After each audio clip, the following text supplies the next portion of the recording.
షేక్ ఫక్రుద్దీన్ నేను ఫకీర్ సంఘానికి 33 జిల్లాలకు గౌరవ అధ్యక్షుడిని. మాకు ఎక్కడ కూడా ఈ రోజు వరకు ఎవరు కూడా వాడుకునుడు తప్ప, వాడుకొని కింద కూర్చుని పెట్టుడు తప్ప మాకు రిజర్వేషన్ చేయలేదు, రిజర్వేషన్ చేస్తా అని చెప్తారు. ఇళ్ళ కాడికి వచ్చి అది చేపిస్తా అంటారు, ఇది చేపిస్తా అంటారు, ఇది వేస్తా అది చేపిస్తా అంటారు. గరీబుల ఓట్లన్నీ ఎట్లా కావాలి, ఎట్లా రావాలి, ఇలా నాలుకేకి ఎట్లా మనం తేనె పెట్టాలి అని తేనె పెడతారు, తీసుకుపోతారు. ఎన్నో పథకాలు అంటే మాకు అడకదేటప్పుడు ఏం చెప్పేది కదా అంటే, అడుకోండి బాబు బాజాప్తాగానేది. ఇప్పుడు అడకదేస్తలేరు, గుడ్డలు పట్టుకొని తిరగనిస్తలేరు. గవర్నమెంట్ బ్యాన్ చేసింది గుడ్డలు పట్టుకొని తిరిగాడు. ఎక్కడన్నా గద్దెక్కడ కూర్చొని ఏదైనా పూలన్నా లేకుంటే యంత్రమన్నా మంత్రమన్నా అయితే అది వృధా, వేస్ట్, అది పద్ధతి కాదంటారు. ఎటు పోయినా కానీ, ఎక్కడికి పోయినా కానీ మా గరీబుల బతుకుల లెక్కనే ఉన్నాయి. మా ఫకీరుల బతుకులు రౌతు కొట్టేటో రౌతే కొడతాడు. ఈ 4 జాతులలో పని చేస్తూ 4 ఎత్తుల పనులు చేస్తే ఆ పనులు నడతలేవు. కంప్యూటర్ సిస్టమ్ అయిపోయింది, కంప్యూటర్ వచ్చేసింది. మా దాంట్లో కూడా చాలామంది చదువుకున్నోళ్ళు చదువుకున్నారు. కానీ వారికి కూడా అదే ఇంకా కూర్చోబెడతారు. ముందుకు రానిస్తలేరు, ముందుకు రప్పించుకుంటలేరు, ముందుకు చూపిస్తలేరు. అరబ్బీ అంటారా ఫస్ట్ క్లాస్లో ఉన్నది, హిందీ అంటారా ఫస్ట్ క్లాస్లో ఉన్నది, తెలుగు అంటారా ఫస్ట్ క్లాస్లో ఉన్నది. చదువుకున్నాం కానీ ఎవరిరా బాబు మీరు అంటే ఫలానాలో ఉంటే పక్కకు కూర్చోబెడతారు. కావున దయదలిచిన మీరు పెద్దలు, అధికారంలో ఉన్నోళ్ళు కానీ అధికారంలో లేనోళ్ళు కానీ, చెప్పుడు మాటలు చెప్పి తప్పించుకున్న వాళ్ళు కానీ, మీకు అందరికీ నమస్తే. మాకు కూడా గ్రహించండి అని, మీకు అందరికీ మీరు బాగుండాలని దేవునితో ప్రార్థన చేసుకుంటూ, ఆడిబిడ్డ అర్థం కూరండి, పక్కిరుల దీవెన కూడండి. పెద్దలు చెప్పిన ముచ్చట మా దీవెన తప్పది, మేము దీవిస్తేనే మీరందరూ బాగుంటారని మనవి చేసుకుంటూ మీకు అందరికీ నమస్తే. అందరికీ నమస్కారం. నా పేరు మొహమ్మద్ ఖాసిం, హన్మకొండ BC4 కుల సంక్షేమ సంఘం జిల్లా అధ్యక్షుడు. మేము గత స్వతంత్రం వచ్చిన తర్వాత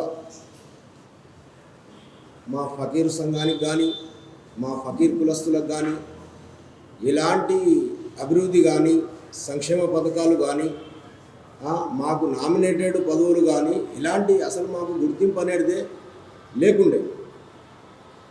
ఆనాటి గౌరవనీయులు ముఖ్యమంత్రి డాక్టర్ వైఎస్ రాజశేఖర రెడ్డి గారు పాదయాత్ర చేసినప్పుడు ముస్లింలలో చాలామంది వెనుకబడి ఉన్నారు, వీరికి తగిన న్యాయం జరపవలసి ఉన్నది అని చెప్పి ఆనాడు ముస్లింలలో వెనుకబడినటువంటి ఫకీర్లు కానీ, తుర్కాకాషా కానీ, బండ ఫకీర్లు కానీ అనేకమైనటువంటి సంచార జాతులను కలుపుకొని రిజర్వేషన్ ఏర్పాటు చేయడం జరిగింది. కానీ దానికి కొంతమంది ఏమంటున్నారు, మతపరంగా రిజర్వేషన్ ఇచ్చారు. మతపరంగా రిజర్వేషన్ ఇవ్వలేదండి మాకు. ఇప్పుడు మన హైందవ సోదరులలో రిజర్వేషన్ ఉన్నది, కానీ అది అందరికి ఇచ్చినట్టు కాదు కదా. హైందవ సోదరులలో ఉన్నటువంటి వెనుకబడిన తరగతులు SC, ST, BC వాళ్లకు రిజర్వేషన్ ఇచ్చినట్టే ముస్లిం సమాజంలో అత్యంత దీనమైన స్థితిలో జీవితం అనుభవిస్తున్నటువంటి మాకు రిజర్వేషన్ కల్పించడం జరిగింది. కానీ మాకు జనాభా ప్రకారం ఇప్పటి వరకు ఎమ్మెల్యే పదవులు కానీ, MLC పదవులు కానీ, కనీసం వార్డు మెంబర్ కూడా అవకాశం రాక అనేకమైనటువంటి దుర్భర జీవితం. మేము SC, STల కంటే అత్యంత దరిద్రం అనుభవిస్తున్నామని ఆనాడు జస్టిస్ సచార్ సుధీర్ కమిటీ గారు స్పష్టంగా ఆ రోజు పార్లమెంటుకు కూడా, అసెంబ్లీలో కూడా వారికి నివేదిక పంపడం జరిగింది. కాబట్టి మాకు మా జనాభా ప్రకారం మాకు ప్రత్యేకమైన కార్పొరేషన్ ఏర్పాటు చేయవలసిన అవసరం ఎంతైనా ఉంది. కాబట్టి దయచేసి 26వ తారీఖు నాడు జరగబోయే రౌండ్ టేబుల్ సమావేశం మా జనాభా ఇప్పుడు మొన్నటి లెక్కలలో తీరినటువంటి 37 లక్షల మంది AB-E గ్రూపులకు చెందినటువంటి వీళ్ళందరూ అత్యంత పేదరికంలో జీవితం అనుభవిస్తున్నారు. కాబట్టి మాకు ఎలాంటి పదవులు లేవు. రాజకీయంగా కానీ, ఉద్యోగ అవకాశాలు కానీ, సామాజికంగా కానీ, ఉద్యోగ రంగాలలో కానీ ఎలాంటి అవకాశాలు లేవు. చిన్న చిన్న వృత్తి వ్యాపారాలు చేసుకున్నాడు, ఆటో నడపడం, మెకానిక్ పని చేసుకోవడం, పండ్లు అమ్ముకోవడం, ఇండ్లలో పాచి పనులు చేసుకోవడం, ఇదే పనులు తప్ప మాకు ఇప్పటి వరకు మా కులం నుండి ఒక ఐఏఎస్ ఆఫీసర్ రాలేదండి. కాబట్టి మాకు రిజర్వేషన్ కల్పించాల్సిన అవసరం ఉంది. మరియు మాకు ప్రత్యేకమైన కార్పొరేషన్ కూడా ఏర్పాటు చేయవలసిన అవసరం ఎంతైనా ఉంది. కాబట్టి సోదరులారా, 26వ తారీఖు నాడు జరపబోయే రౌండ్ టేబుల్ సమావేశంకు తప్పకుండా మేధావులు, మనలో ఉన్నటువంటి మేధావులు అందరూ కూడా హాజరై మన యొక్క సమస్యలపై చర్చించుకొని ప్రభుత్వానికి విజ్ఞప్తి చేస్తాం. మరియు మొన్న జరిగినటువంటి కులగణన సర్వేలో మా జనాభా 37 లక్షలు అని తేలింది, 35 లక్షలు అని తేలింది. అలాగే మొన్న అసెంబ్లీలో 42% మేము స్థానిక సంస్థలకు రిజర్వేషన్ కల్పిస్తామని తీర్మానం చేసి పంపించినట్టు ముఖ్యమంత్రి గారికి ధన్యవాదాలు తెలుపుతూ, అలాగే మీరు మాపై ప్రత్యేక దృష్టి పెట్టి మా కుల అభివృద్ధికి సహకరించగలరని మనవి చేస్తూ నమస్తే. డాక్టర్ రాజ్ మహమ్మద్, నేను రిటైర్డ్ టీచర్ను. బీసీ ముస్లిం ఏబిఈ గ్రూపు యునైటెడ్ ప్లాట్ఫామ్ తరఫున ఉమ్మడి జిల్లా నుంచి మాట్లాడుతున్నాను. 26 తారీఖు నాడు 26/2/2025 నాడు బీసీ ముస్లిం ఏబిఈ గ్రూపులకు సంబంధించిన రౌండ్ టేబుల్ కాన్ఫరెన్స్ హన్మకొండలో పెట్టబోతున్నాము. ఇది చాలామంది అనుకుంటున్నారు ముస్లిం మతానికి సంబంధించిన రిజర్వేషన్ అని అంటున్నారు, కానీ ఇది ముస్లిం మతానికి సంబంధించిన రిజర్వేషన్ కాదు. బీసీ ముస్లింలు ఆయా వృత్తుల కోసం, బతుకు తెరువు కోసం సంచార జీవితం గడుపుతూ దరిద్ర రేఖకు దిగువన ఉన్న వారి కోసం ఏర్పాటు చేసిన గ్రూపులు ఇది, బీసీఈ గ్రూపులు ఇవి. ఇట్లా చాలామంది ఉన్నారు. ఎందుకంటే ఇక్కడ ముస్లింలు వాళ్ళు కూడా ముస్లింల సంబంధించిన ఎంపీలు కానీ, ఎమ్మెల్యే కానీ, ఎమ్మెల్సీలు కానీ, కార్పొరేషన్ చైర్మన్లు కానీ ఎప్పుడు కూడా ముస్లింలలో ఇలాంటి దరిద్ర రేఖకు దిగువనున్న ఆయా వృత్తులు చేస్తూ సంచార జీవితం గడుపుతున్న వాళ్ళు ఉన్నారు. వాళ్ళకు ప్రత్యేకమైన రాయితీలు ఇవ్వాలి, ప్రత్యేకమైన సదుపాయాలు కల్పించాలని మరి అసెంబ్లీలో కానీ పార్లమెంట్లో కానీ మాట్లాడిన సందర్భాలు లేవు.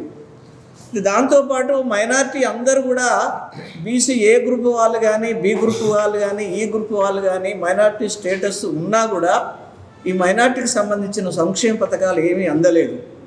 దాంతోపాటు మరి 1953లో మేతర్లను దూదికులను కలిపిన 72 సంవత్సరాలు అయినా కూడా వాళ్లకు మరి ఆ బీసీ బీలు కలిపినా కూడా వాళ్ళకి ఎలాంటి సదుపాయాలు జరగలేదు. ఎంపీలు కానీ, ఎమ్మెల్యేలు కానీ, ఎమ్మెల్సీలు కానీ, కార్పొరేషన్ పదవులు కానీ అందలేదు. మరి అదేవిధంగా జస్టిస్ రాజేంద్ర సచార్ గారు మరి సంచార జీవితం గడుపుకుంటూ హిందూ ముస్లింలను సమైక్యత పరుచుకుంటూ దేశాభివృద్ధి కోసం ప్రజలందరూ నా వాళ్ళే అనే బీసీఈకి సంబంధించిన వాళ్ళు, ఫకీర్లు, అదేవిధంగా గారడి వాళ్ళు, మరి గుడ్డేలు గల వాళ్ళు, కాషోళ్ళు, ఇలాంటి వాళ్ళంతా కూడా దేశంలో అందరి కోసం ప్రయత్నం చేసే వాళ్ళందరినీ కూడా 2007లో బీసీఈలో కలపడం జరిగింది. వాళ్ళకు కూడా ఎలాంటి సదుపాయాలు లేవు, వాళ్ళకు కూడా ఏ సంక్షేమ పథకాలు కూడా అందలేదు. దీన్ని దృష్టిలో పెట్టుకొని మరి జనాభా చూస్తే రీసెంట్లీ జరిగిన బీసీ కుల జనాభాలో 35,76,588 మంది మరి బీసీ ముస్లిం బీసీలు సంబంధించిన వాళ్ళు ఉన్నారని లెక్కలో తేలింది.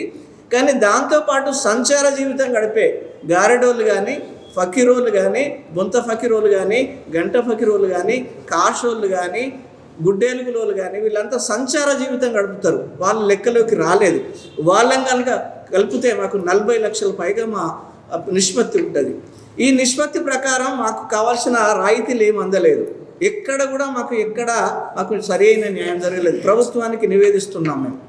ఎందుకంటే దీని మీద ప్రత్యేకమైన శ్రద్ధ తీసుకోవాలి, ప్రత్యేకమైన రాయితీలు కల్పించాలి, ప్రత్యేకమైన సబ్ ప్లాన్ ఏర్పాటు చేయాలి. వీళ్ళ అభివృద్ధి కోసం ప్రయత్నం చేయాల్సిన అవసరం ఉంది. దీన్ని దృష్టిలో పెట్టుకొని 26వ తేదీ నాడు రౌండ్ టేబుల్ సమావేశాన్ని ఏర్పాటు చేయడం జరిగింది. ఇదంతా కూడా ప్రజలకు తెలవాలి. అసలు ముస్లింల రిజర్వేషన్ అంటే వాళ్ళు ముస్లిం ఏ రిజర్వేషన్ అసలు ముస్లింల మతానికి సంబంధించింది కాదు. చూడండి ఎక్కడన్నా ముస్లింలకు సంబంధించిన ఫకీరోళ్ళు ఉన్నారా, ముస్లిం సంబంధించిన కాషోళ్ళు ఉన్నారా? ఫకీరోళ్ళు అందరినీ యాచిస్తూ సమాజంలో బతుకుతున్నారు. మరి కనీలో కొట్టుకుంటూ కాషోళ్ళు బతుకుతున్నారు. మేతరోళ్ళు ఉన్నారు, పాకి పని చేసేది వాళ్ళు. అన్ని మతాలకు అన్ని కులాలు అందరికీ పాకి పని చేసేది. ఈరోజు సులభ్ కాంప్లెక్స్లు వచ్చినాయి. సులభ్ కాంప్లెక్స్ వచ్చినా వాళ్ళకు రాయితీ లేదు, వాళ్ళకి ఆ ఉద్యోగాలు లేవు. ఈ రోజున అత్యంత ఎస్సీ ఎస్టీలకు అందరికీ దూరంగా ఉన్నవారు, దరిద్ర దూరంగా ఉన్న వాళ్ళు ఎవరంటే ముస్లింలు. కాబట్టి మనం దీని గురించి ప్రభుత్వానికి ప్రజలకు కూడా వినతి చేస్తున్నాం. వీళ్ళ గురించి ఆలోచించవలసిన అవసరం ఉంది. మరి కుల మతాలకు అతీతంగా రాజ్యాంగ చట్టాన్ని దృష్టిలో పెట్టుకొని అందరికీ మేము సహాయకారిగా ఉన్నాం. మాలో అందరినీ ఒకే సమానంగా చూసే బతుకు మాది. కాబట్టి మాకు ప్రభుత్వం చేసే దాంట్లో ఏ కార్పొరేషన్ పదవి లేదు, ఏ ఎమ్మెల్యే లేడు, ఏ ఎంపీ లేడు, ఎక్కడ గొంతు విప్పే వాళ్ళు లేరు. మాకు మేమే భూస్వాములు లేరు, మరి ఎవరు లేరు, మాకు ధనికులు కూడా ఎవరు లేరు. ఇలాంటి వాళ్ళను ప్రభుత్వం గుర్తించాలి. నిష్పత్తి ప్రకారం మాకు కావాల్సిన రాజకీయ పదవులు ఇవ్వాలి. విద్య, వైద్య, ఆరోగ్య, రాజకీయ అన్ని రకాల అభివృద్ధి కార్యక్రమాల్లో మాకు అవకాశం కల్పించాలని సందర్భం పేర్కొంటూ 26న జరిగే అందరూ కూడా ముస్లింలు ఇద్దరు కూడా రావాల్సిన అవసరం ఉంది. వాళ్ళందరికీ విజ్ఞప్తి చేస్తున్నాను.